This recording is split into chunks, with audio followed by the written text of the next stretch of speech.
Amén. Que Dios le bendiga, hermano. Les saludo en el amor de Cristo en este día domingo, que el Señor nos ha regalado, ¿cierto?, para aprender de su palabra y también, ¿cierto?, para alabar su nombre. Vamos a tener una pequeña reflexión de la palabra.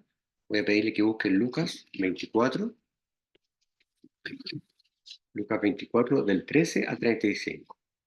Lucas 24, del 13 al 35, dice así la poderosa palabra del Señor. En el camino de Maús. He aquí dos de ellos iban el mismo día a una aldea llamada Emaús, que estaba a 70 estadios de Jerusalén, e iban hablando entre sí de todas aquellas cosas que habían acontecido. Sucedió que mientras hablaban y discutían entre sí, Jesús mismo se acercó y caminaba con ellos. Mas los ojos de ellos estaban velados para que no los conociesen. Y les dijo: ¿Qué pláticas son estas que tenéis entre vosotros mientras camináis, y por qué estáis tristes? Respondiendo uno de ellos, que se llamaba Cleofás, le dijo: ¿Eres tú el único forastero de Jerusalén que no ha sabido las cosas que en ella han acontecido en estos días? Entonces él le dijo: ¿Qué cosa? Y ellos le dijeron: de Jesús Nazareno, que fue varón, profeta poderoso en obra y en palabra delante de Dios y de todo el pueblo. Y como le entregaron los principales sacerdotes y vuestros gobernantes a sentencia de muerte y le crucificaron. Pero nosotros esperábamos que él era el que había de redimir a Israel. Y ahora, además de todo esto, hoy es ya el tercer día que esto ha acontecido. Aunque también no han asombrado a mujeres de entre nosotros, las que antes del día fueron al sepulcro, y como no hallaron su cuerpo, vinieron diciendo que también había visto visiones de ángeles, quienes dijeron que él vive. Y fueron algunos de los nuestros al sepulcro y hallaron así, como las mujeres habían dicho, pero a él no lo vieron. Entonces él les dijo: oh insensatos y tardos de corazón, para creer todo lo que los profetas han dicho. ¿No era necesario que el Cristo padeciere estas cosas y que entrara en su gloria? Y comenzó desde Moisés y siguiendo por todos los profetas, les declaraba en todas las escrituras lo que él decía. Llegaron a la aldea donde iban y él hizo como que iba más lejos.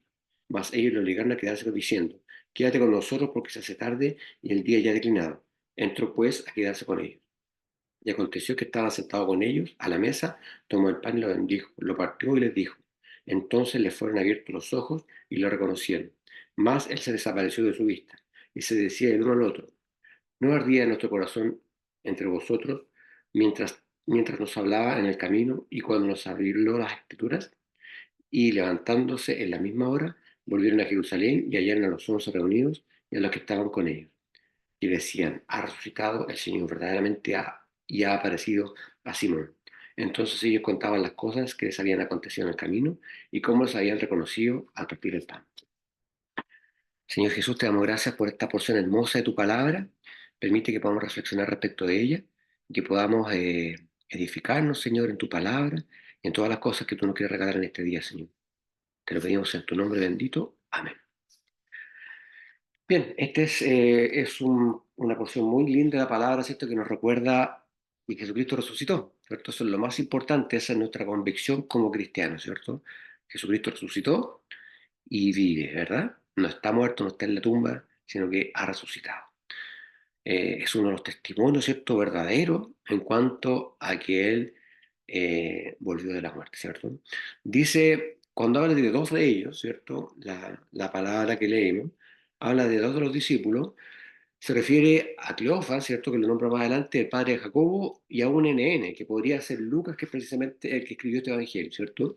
Ahora, habla en el versículo 14 también acerca de la crucifixión y del testimonio de las mujeres cuando van, ¿cierto?, al sepulcro después de la muerte y el entierro de Jesús, y van, ¿cierto?, a ponerle especies, ¿cierto?, aromáticas para embellecer el cuerpo de alguna manera, ¿cierto?, para dejarlo en una mejor condición, ¿verdad? Pero no lo encuentran porque ya en ese momento el Señor ya había resucitado, ¿verdad? Ahora, el versículo 15 nos habla, ¿cierto?, de que ellos iban discutiendo, ¿cierto?, y respecto a la situación que había ocurrido, y por supuesto que no se dieron cuenta cuando Jesús se acercó a ellos, ¿cierto? Iban completamente absortos en sus pensamientos, en todo lo que había pasado en esos tiempos con el Señor. Ahora, el Señor, por supuesto, dice el versículo 16, que veló sus ojos a propósito porque todavía no era un momento en el cual ellos estaban en condición de poder entrar en su presencia y darse cuenta que estaban hablando con el mismo Jesucristo resucitado, ¿cierto? Ahora, y porque además el Señor conocía el corazón de ellos y sabía de su incredulidad, ¿cierto? Y eso le pasa a muchos cristianos en este tiempo que aún, ¿cierto? Habiendo experimentado la misericordia de Dios y los milagros en su vida, siguen en una condición de incredulidad respecto a Dios, ¿cierto? Respecto a la Trinidad, respecto a la resurrección de Cristo, respecto al perdón de los pecados y a todas esas cosas que nos enseña su palabra, ¿cierto? Seguimos viviendo en este mundo lleno de aflicciones, lleno de afanes, preocupados de cosas que no son importantes y no nos preocupamos, ¿cierto?, de lo que es importante, que es que Cristo, ¿cierto?, siendo Dios, se hizo hombre, vino a este mundo, murió, resucitó y lo hizo por los pecados de cada uno de nosotros, ¿cierto? Ahora, muchos cristianos, lamentablemente, viven aún en esa condición de incredulidad. Y por supuesto que el hombre natural, el hombre que no conoce a Cristo, aquel que no ha encontrado o no ha experimentado esa relación personal con Cristo, también vive esa incredulidad, ¿cierto? Muchos ateos, muchos agnósticos que no creen en la persona de Jesucristo, ¿cierto? Creen que hay un ser superior a algunos, ¿cierto? Pero no reconocen a Cristo como el único salvador de este mundo. ¿Mm?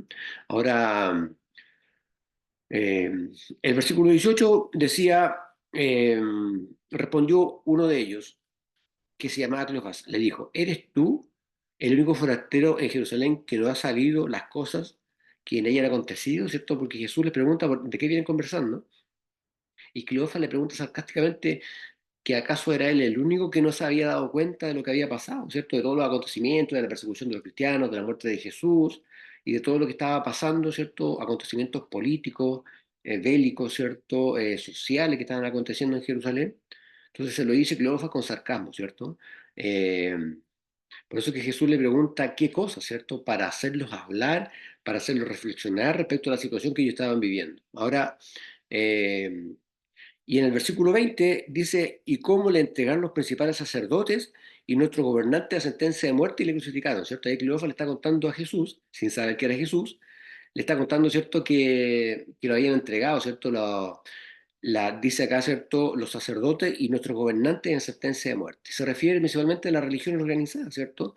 Había un grupo de pseudos seguidores de Dios que en realidad eran personas religiosas, personas con mucho conocimiento de la ley, ¿cierto? Con mucha doctrina en sus mentes, pero que esas mentes estaban entenebrecidas, estaban cauterizadas porque la ley había bloqueado cualquier posibilidad de que tuvieran un encuentro personal con Cristo, ¿cierto? Y aun cuando lo tuvieron enfrente, quisieron matar a Dios. Imagínense la desfachatez del ser humano querer matar a Dios. Teniéndolo enfrente, lo crucificaron, lo pusieron en una cruz, lo enterraron, pero por supuesto que nuestro Dios maravilloso, ¿cierto?, resucitó al tercer día, ¿cierto? Esa es nuestra convicción y hay una comprobación testimonial, ¿cierto? Muchas veces nosotros queremos a través del método científico comprobar la resurrección de Cristo y no podemos, porque el método científico, ¿cierto?, consiste, por ejemplo, si usted quiere demostrar que el agua hierve a los 100 grados Celsius, usted tiene que poner el agua a hervir, ¿cierto? Aplicarle fuego. Cuando logra los 100 grados Celsius y el agua hierve, usted se da cuenta, ¿cierto?, de la ebullición del agua. Y lo vuelve a realizar tres, cuatro veces y con eso, a través de ese método científico, comprueba lo que usted está diciendo. Pero la resurrección de Cristo no la podemos realizar de nuevo porque fue un acto único, perfecto y necesario para que los pecados de la humanidad fueran salvados, ¿cierto?, fueran perdonados. Entonces, ¿cómo lo comprobamos? A través del método testimonial, ¿cierto? Muchas personas vieron a Cristo resucitado. Y aquí en esta porción bíblica, ¿cierto? De Lucas 24, del 13 al 35, nosotros estamos viendo cómo dos personas, ¿cierto?, relatan esta situación. Cleofas y otro que no lo nombra la Biblia, pero seguramente tiene que ser Lucas, ¿cierto? De acuerdo al análisis que hacen los estudiosos de la Biblia. Entonces, eh,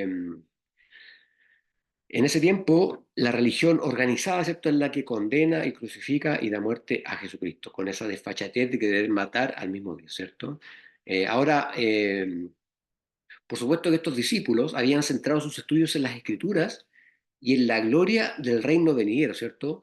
Y habían estudiado las profecías acerca del Mesías, de lo que se venía en camino, pero no lo pudieron reconocer porque ellos esperaban, ¿cierto?, un salvador, ¿cierto?, un guerrillero, a lo mejor un revolucionario, alguien que viniera con armas, ¿cierto?, con un ejército, con caballos, con espadas, y que, ¿cierto?, lograra de alguna manera doblegar la opresión que estaba afectando, ¿cierto?, al pueblo, Pero el Señor vino a hablar de paz, vino a hablar de amor, vino a hablar de perdonar, ¿cierto? De bendecir al que te maldice, ¿cierto? De perdonar al que te ofende, ¿cierto? De combatir el odio con amor, etcétera. Entonces no lo reconocieron muchos de ellos como el verdadero y único personal salvador, ¿cierto? Entonces, en el versículo 22 dice: aunque también nos ha asombrado unas mujeres de entre nosotros, las que antes del día fueron al sepulcro, ¿cierto? Ahí le dan a conocer a Jesús. La sorpresa para ellos cuando escucharon el testimonio de las mujeres de que habían ido, ¿cierto?, a poner especias aromáticas en el cuerpo de Jesús y no lo habían encontrado porque había resucitado, ¿cierto? No les creyeron a las mujeres, pensaban que estaban mintiendo, pensaban que era una alucinación, pero efectivamente Cristo, ¿cierto?, había resucitado y las mujeres dan testimonio de eso, ¿cierto? Otro testimonio más, ¿cierto? La Biblia habla de Pablo, que también lo ve, ¿cierto?, camino a Damasco, habla de las mujeres que fueron a la tumba, habla de Cleofas, de Lucas, ¿cierto? Habla, ¿cierto?, de 500 personas que lo vieron al mismo tiempo, etcétera. Varias personas, y de los discípulos que también lo ven, ¿cierto?, en cuerpo y alma, cuando vuelve a encontrarse con ella, ¿cierto? Ahora, y muchas otras apariciones más que tiene, ¿cierto?, el Señor antes de ascender definitivamente al cielo, ¿cierto? Ahora, el versículo 25 ahí Jesucristo lo reprende, ¿cierto? Le dice: entonces Él les dijo: oh insensatos y tardos de corazón. Eso es para todos aquellos que son religiosos y que no entienden que es una relación personal e íntima con el Señor, ¿cierto? Oh insensatos y tardos de corazón para creer para creer todo lo que los profetas han dicho, ¿cierto? Había sido profetizado este momento maravilloso de la resurrección de Cristo, pero aún así estos estudiosos, ¿cierto? Este Cleofas y este, al parecer, Lucas, no se daban cuenta, no reconocían que estaban frente a Jesucristo, ¿cierto? Habiendo estudiado las Escrituras, habiendo estudiado las profecías, ¿cierto?, que estaban en el Antiguo Testamento, ¿cierto?, en la Torá, aún así no fueron capaces de reconocer al mismo Cristo cuando lo tuvieron al frente, ¿cierto? Por eso les dice insensatos y tardos de corazón. Pasa mucho en estos tiempos, ¿cierto? Muchas personas que no reconocen a Cristo, cuando Cristo les habla a través de un instrumento, cuando les revela alguna verdad a través de un sueño, cuando les habla a través de su palabra, ¿cierto? No ven esa mano misericordiosa de parte de Dios que muchas veces nos quiere hablar y quiere guiar nuestro camino también, ¿cierto? Ahora, el versículo 26 dice: no era necesario que el Cristo padeciera estas cosas y que entrara en su gloria, ¿cierto? La Biblia había predicho ya el sufrimiento que Jesucristo iba a padecer en la cruz, ¿cierto? Y ellos lo vieron cuando vieron a ese Jesús, a ese revolucionario para esa época muriendo en la cruz, pero aún así no se daban cuenta que lo que estaban viendo ahí era la muerte del Mesías, ¿cierto? Nombrado por la Biblia mucho tiempo antes, ¿cierto?